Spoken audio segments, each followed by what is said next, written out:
Just to prefix the video with this, I know it's called Y2K, but it's spelled Yiik, so I'm going to say it like that. Yiik, the postmodern RPG, is a game that seems like a grab bag of many things. On one hand, it tries to replicate the quirk of Earthbound. On the other, it attempts to ground itself in a world reminiscent of Scott Pilgrim with none of the consistency. It tries coding itself in the scene era of random humor, but only during moments of dramatic impact. Look, I know it's easy for me to say. I'm not the one whose sister is dead. But you have to understand that I am telling you the true reality of the situation. You're playing with some otherworldly dangers here. Oh no. Is that... Damn it! Guys, we need to run! Bella, will you tell me what the hell is going on? What is all this about? I think it's a golden alpaca.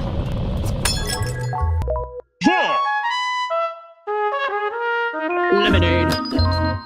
And the inspiration for the combat stemming from Paper Mario, which for the sake of keeping this video focused will be the topic of discussion. Combat in Yiik has often been criticized over its take on the timed hit system, to the point where the developers are attempting to make an option that removes them from combat altogether. So why on earth is the interactive combat in Yiik criticized, while often regarded as one of the best aspects of Paper Mario? It all comes down to knowing when to finish. In Paper Mario, every attack has a story to it. Each timed hit has a beginning, rising action, climax, and a conclusion.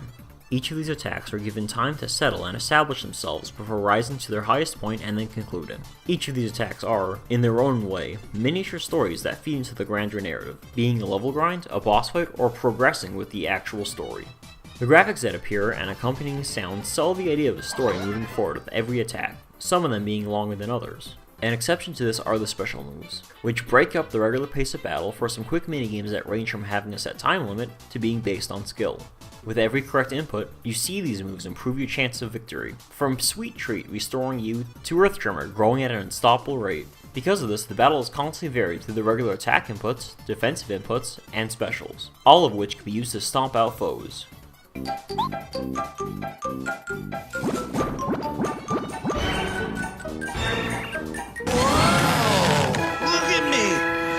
In Yiik, most of the attacking moves have no end, so rather than quickly going through a narrative arc, the attacks drag on until you slip up.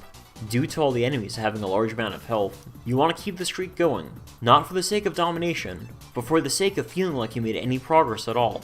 Occasionally, these games can go on for way too long, only to yield disappointing results.